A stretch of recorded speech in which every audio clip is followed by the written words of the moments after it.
All right. So let's turn to John 18. I'm going to continue our series in the book of John. I was thinking about it this last week, and it's really interesting because normally when you have, you're talking about the Passion Week. So the crucifixion and resurrection. What time of the year? Easter, right? Every Easter you talk about this, but this is like the center of our faith here. And so I'm glad that we are able to go through the gospel and spend a little more time on it. And it's kind of interesting to be able to find out some of the more details that perhaps around the Easter time you don't think about quite as much. So before we get into the passage, I want to show you this picture here. This is a picture of a SWAT team. It says police on it, but they look pretty militarized. And so if you watch any kind of YouTube videos about police interactions when they're in danger, they call a SWAT team now. They don't just go in, knock on the door. Somebody might have a weapon. They're a little worried about that. And they go in, and sometimes it's like, why do they need this kind of presence? It's a big presence. It's an intentional show of force oftentimes so that people will know who's in charge. Like, you need to do what we say to do or you're going to be in trouble. And they come with this overwhelming show of force. Sometimes, and I think most of the time, for the intent to say, please don't fight us at this point. Because we're going to show this great big deal of force. And we all know, because of the way our world is in cell phones, that sometimes this goes off base. And, too much force is used in times. Other than, most of the time, we don't see the difference, to be honest. Most of the time, if it all happens as normal,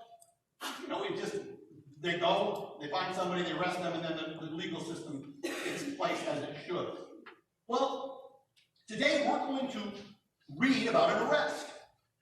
Jesus got arrested. And a group of people came, a large group of soldiers came to arrest Jesus. And I think their intent was to do it in a place where he was alone. He was in this garden. We just talked about a garden. Well, this was a garden, and he was alone there. He had his disciples, but he didn't have the big crowds that he might have at other times. And their intent was to bring a show of force. So, hey, this guy who's been a troublemaker for us, and the Jewish authorities considered Jesus a troublemaker, that we're going to show up and maybe he won't cause trouble. And they had maybe some reason to fear trouble from Jesus and his followers. We're going to read a little bit about that as well. So let's read, starting in verse 1 of chapter 18. This is right after, just to set the context, right after Jesus has had this large discourse, the upper room discourse, where he's been talking to his disciples, and then he had a big prayer in chapter 17, a really neat prayer, by the way. I recommend reading through that as Jesus is praying for his disciples. And now he's going to go out from the upper room and going to have this time in the Garden of Gethsemane. When Jesus had spoken these words, he went out with his disciples across the brook Kidron, where there was a garden, which he and his disciples entered.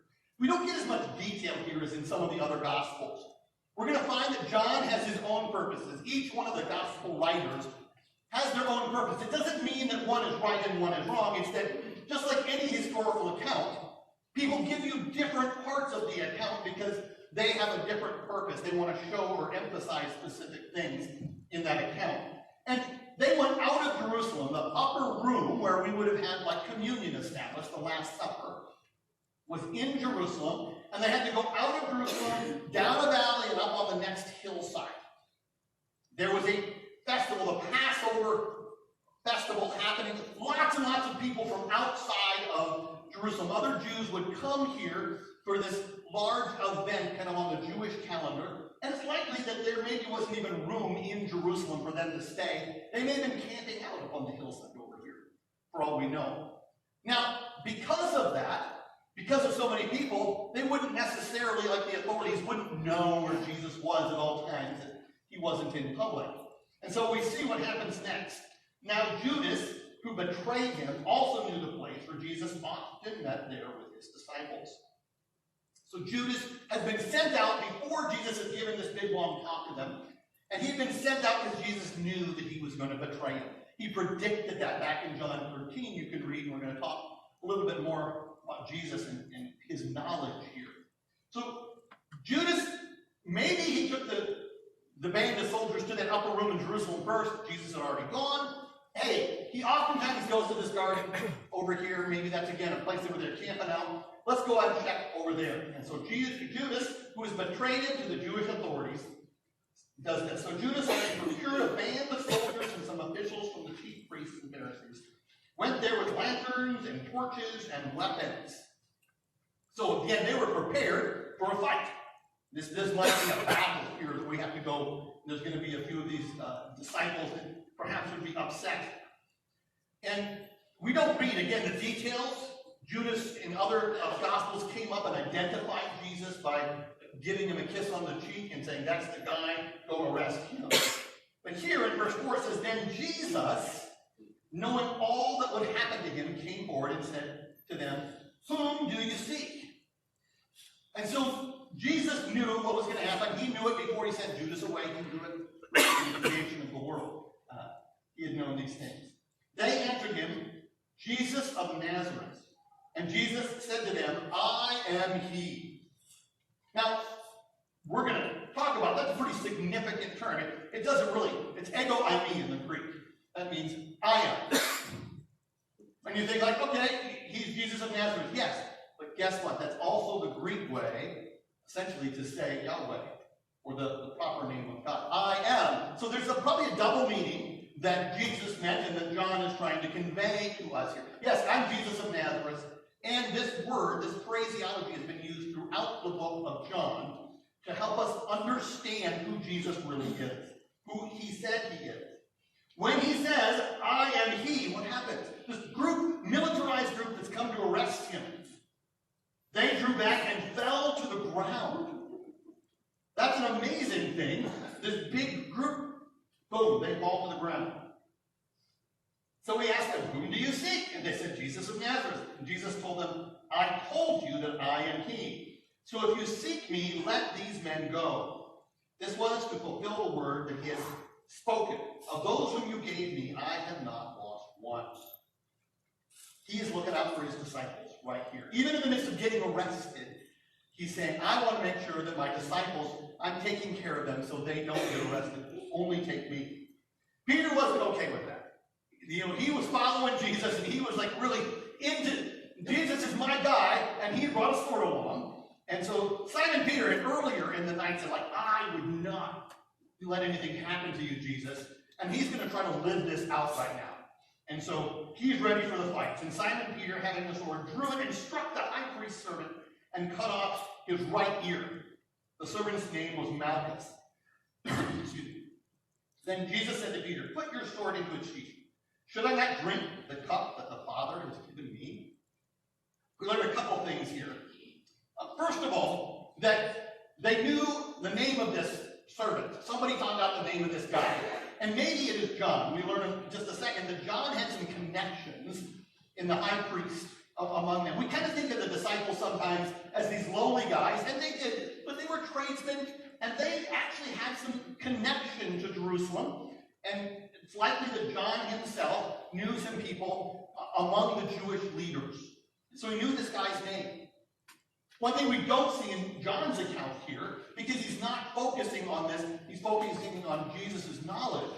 But Jesus actually comes up and heals the guy's ear. Remember, Jesus is the guy that can raise people from the dead. And he comes up and heals the guy's ear. He's not only is he saying, don't fight, but let me repair the damage that was done by my disciple here. And that's one of the reasons I'm sure that Peter wasn't arrested at this point. So the band of soldiers and their captain, an officer of the Jews, arrested Jesus and bound him. First they led him to Annas, where he was the father-in-law of Caiaphas, who was high priest that year. It was Caiaphas who had advised the Jews that it would be expedient that one man should die for the people. I'm going to read this whole passage. I'm coming back to these next week, by the way. So it's kind of one of those, if you want to find out, you have to come back next week. Okay. But I just want to set the whole context of what's happening. I'm going to focus on the arrest today. Simon Peter followed Jesus, and so did another disciple. Again, whenever another disciple is used in the book of John, it's pretty certain that that was John himself. He doesn't name himself. Since that disciple was known to the high priest, he entered with Jesus into the courtyard of the high priest. But Peter stood outside at the door. We're going to give Peter a bad time for denying Jesus here in just a second. But I want you to remember there were two disciples that followed closely. One, John knew some of these people, so he could go in. Peter, he just cut off a guy's ear, been even rebuked by Jesus for it, but he was still willing. He had the desire to follow, even if he didn't always follow through perfectly. And I think that's wonderful to know because for myself, I know I sometimes have the desire to do right, to do the right thing and follow Jesus right. I don't always accomplish it. Peter is kind of my guy in that respect. All right. Peter stood outside at the door. So the other disciple, who was known to the high priest, went and spoke to the servant girl, who kept watch at the door, and brought Peter in. The servant girl at the door said to Peter, "You also are not one of this man's disciples, are you?" He said, "I'm not." Oh, he denies it. Now the servants and officers had made a charcoal fire because it was cold, and they were standing and warming themselves. Peter also was with them, standing and warming himself. The high priest then questioned Jesus about his disciples and his teaching. Jesus answered, "I have spoken openly to the world. I have always taught in synagogues and in the temple where all the Jews come together. I have said nothing in secret.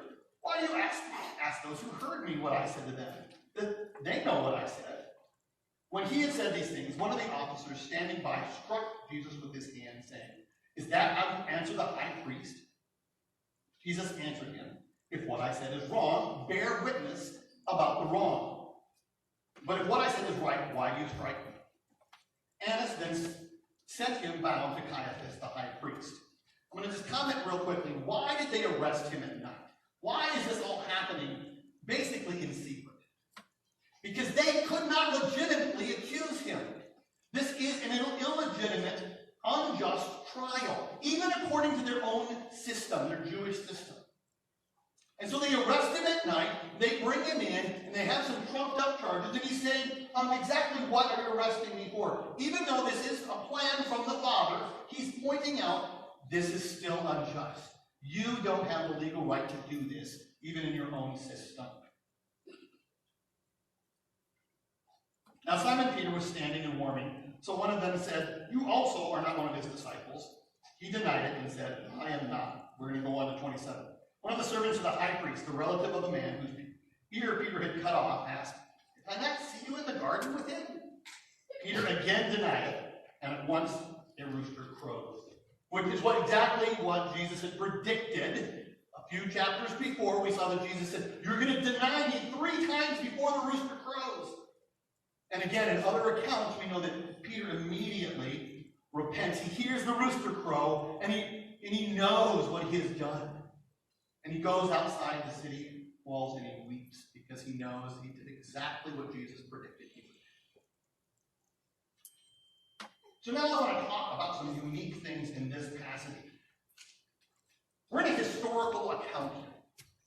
And sometimes we have to be careful when we're reading a historical account, not to try to take lessons and make up lessons that aren't there.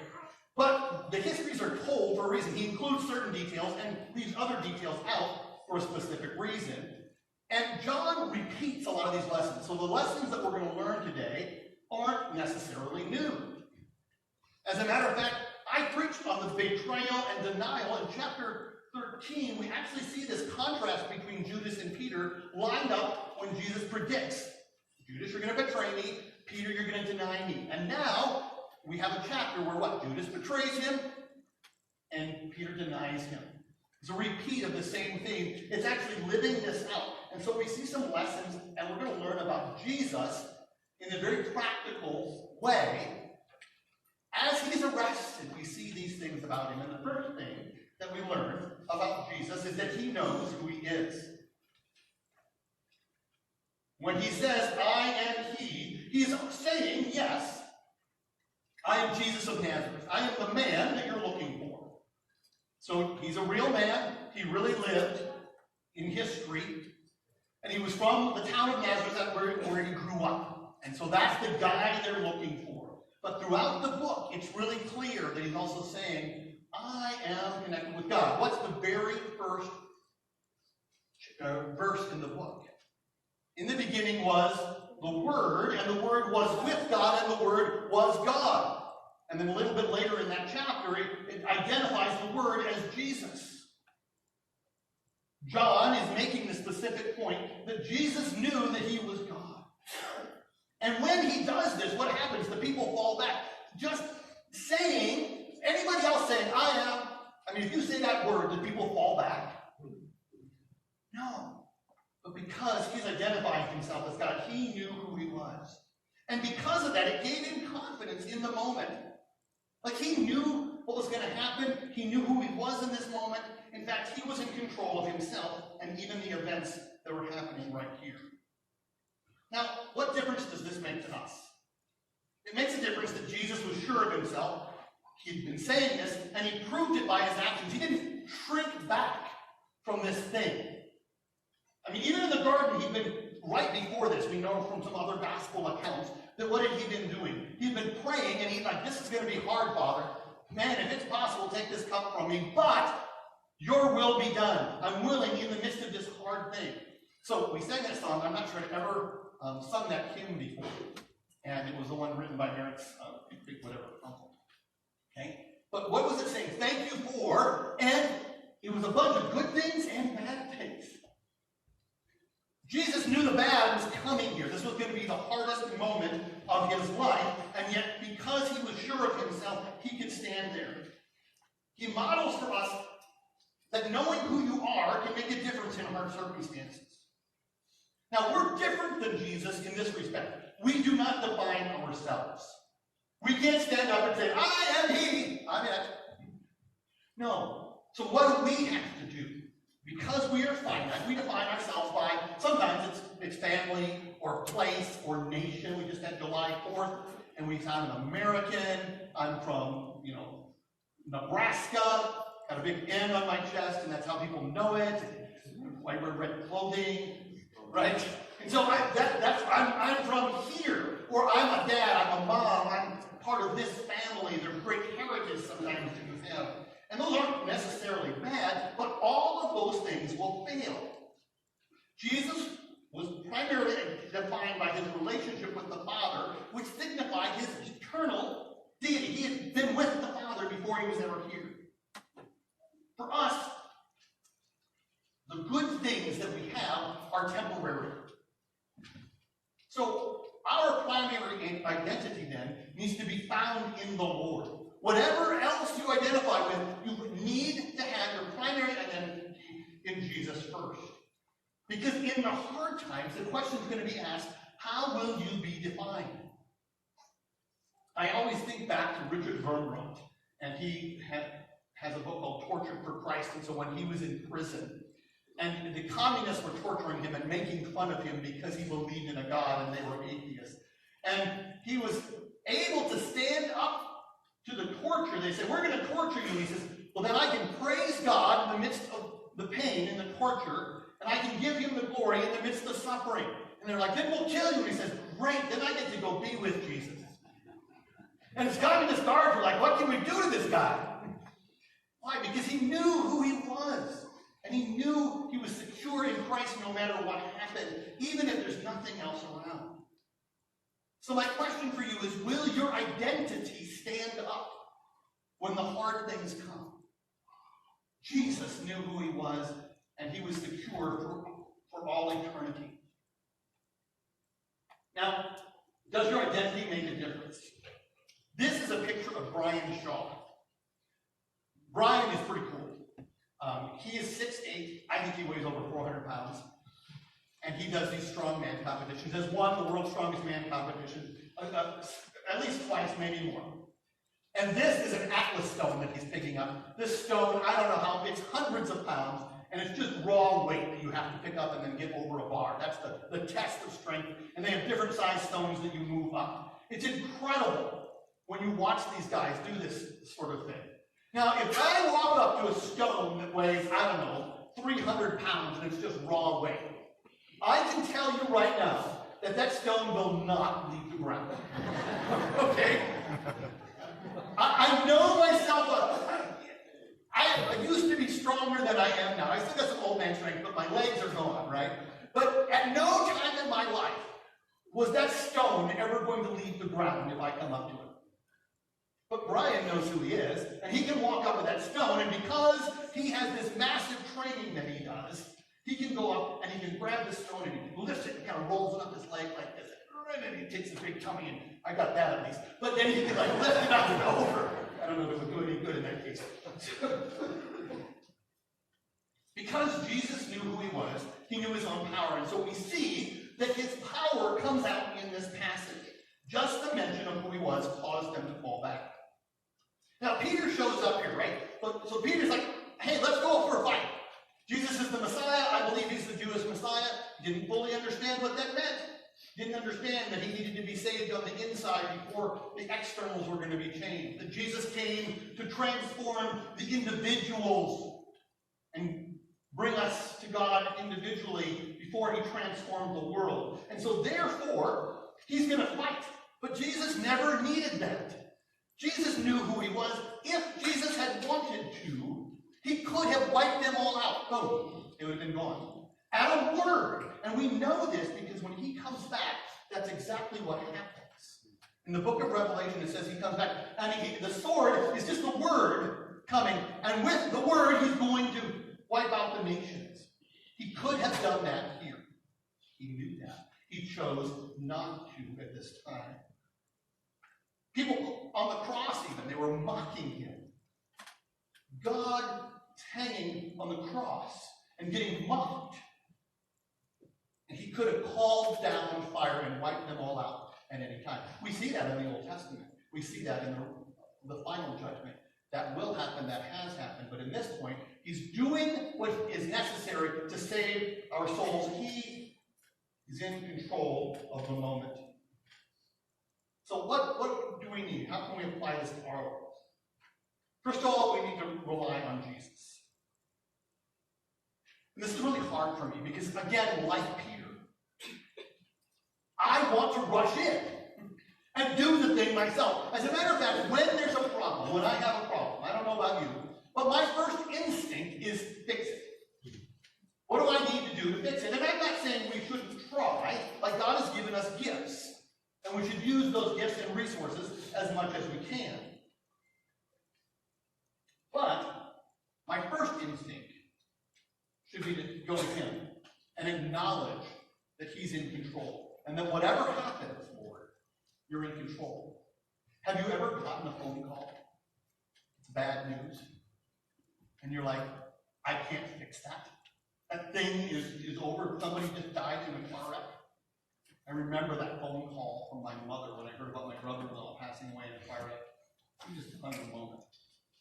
And she was just desperate to find my dad at that moment because they had to go in to be with my sister. Couldn't fix that. And you're like, why? Why, God? You can change at any time. Jesus could have changed it at any time. But he had different plans in mind. And we can pray for what we desire. But we should expect in the good times and the bad that he is in charge and he has a reason. I get really frustrated with bad government, bad rulers, evil in the world. Why, Jesus, do you let this happen? I don't get it. I want the world to change. And sometimes his answer is, you go be the agents of change. Like, that's one of the things I'm doing is transforming you to transform a society so that we go out and we see the world around us change. We become agents of righteousness in the world. And Jesus did heal people sometimes, but he didn't heal everybody, even in his own time. But he did start a movement to change the world, but he did it in his own timing. He's got plans that we don't know of. So he can do anything, and he knew that. But because he had the plans, he had the knowledge, which we're going to next, when he should use that power. I love, when Tracy and I walk around town, or when I ride my bike all over, I love seeing construction projects. I love to see new things going up. I'm not exactly sure what the new building is in Yuling that's going up. But every time I drive by there's a new building just as you come into Yuling. And I'm like, okay, what's that building? Okay, now they're putting rock down. I just saw this yesterday. They're putting rock down in the bottom, which is kind of making the building look really neat. Another place in town, I see a construction sign going up and there's little flags. I don't know what's going in there, but there's some flags around there. Another house is just getting, oh, the siding got finished this last week. That was really cool. But when there's just little flags, I'm like, I have no idea. It's a property that's probably a house there, but I don't know. And that's the position that we are often in, is that, hey, I want to see what's happening there. In the meantime, we probably see the dirt dug up and it kind of looks ugly, or sometimes before we can build something new, we have to tear the old down because we're going to put it in place of the old, and that really it's a destruction process. It's not a building process. But because if you're not the engineer, you're not the builder, you don't know exactly what's happening until it gets done. Jesus is the engineer.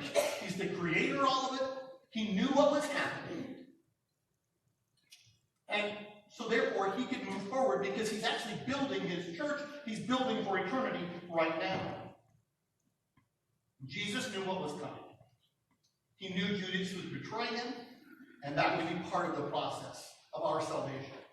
He knew he was going to get arrested, and when? A few weeks ago, Corey was preaching, and we saw at the beginning of chapter 17, my time has come, right? At one point earlier in the book, it's like, my time hasn't come, and now this is the time. He knew this was the night, before it was the night. He saved the disciples here as an act of prophecy fulfillment. I haven't let any be, taken away, because that's what you had for me, God. I know that. He knew Peter would deny him, and he knew that he would restore Peter. We're going to see later in this book that he restores Peter. He knows all of those things.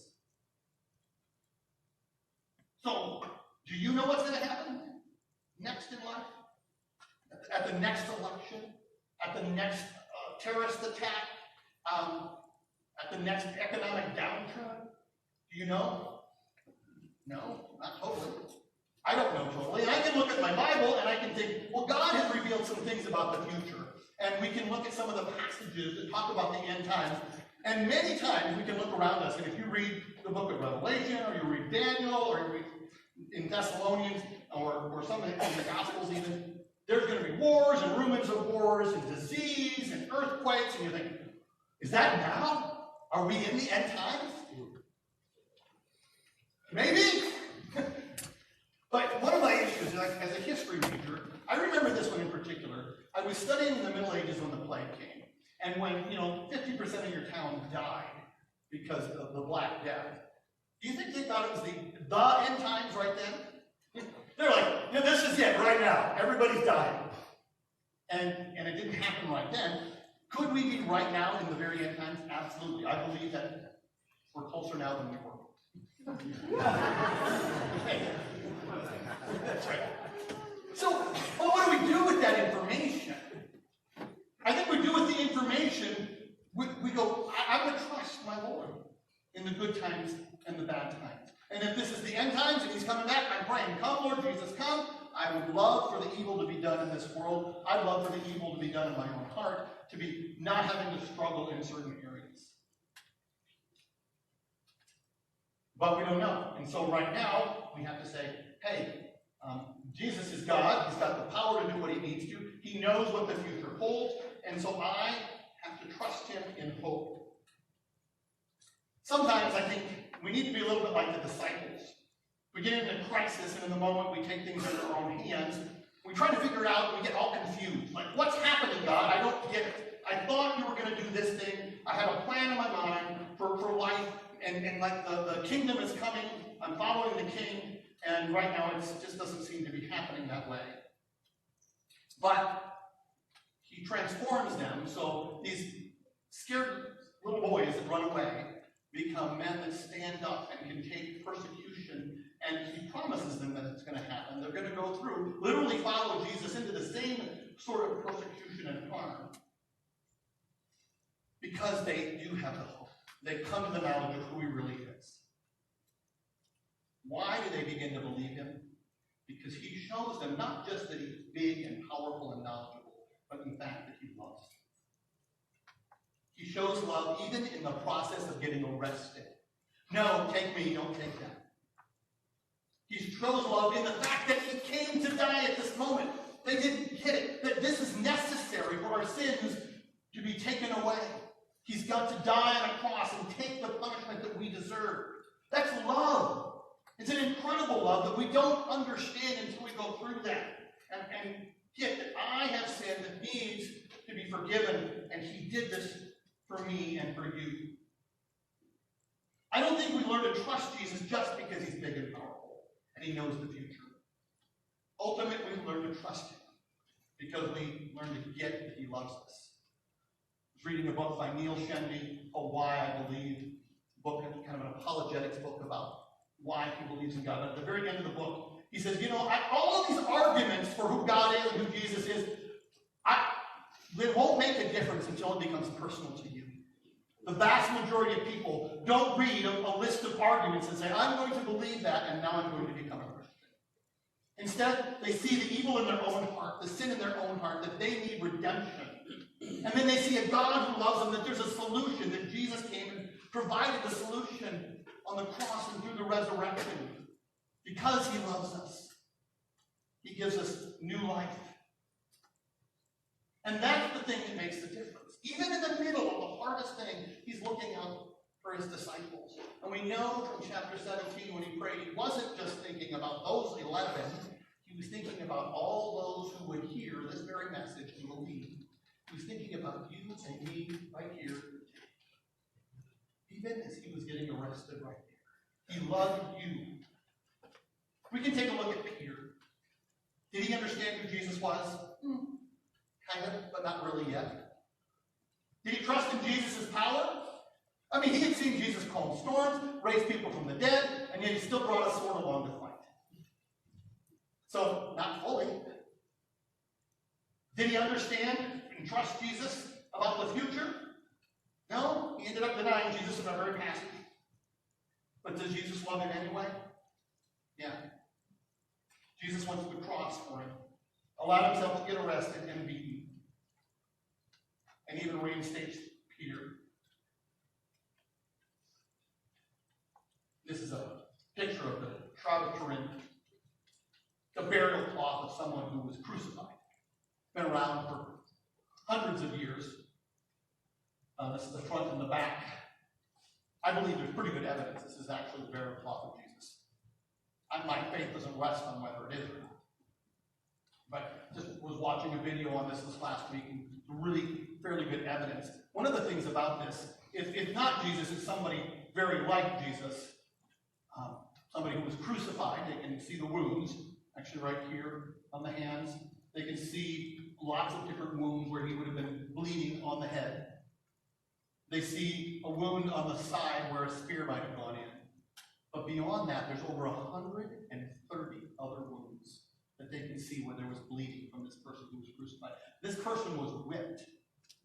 We learn about Jesus, and they had these whips that had multiple tails on the whips, and they put pieces of bone and metal and tied them in there. And so when they were whipped with that, it would take out chunks of skin. And so there's over 130 wounds on this shroud.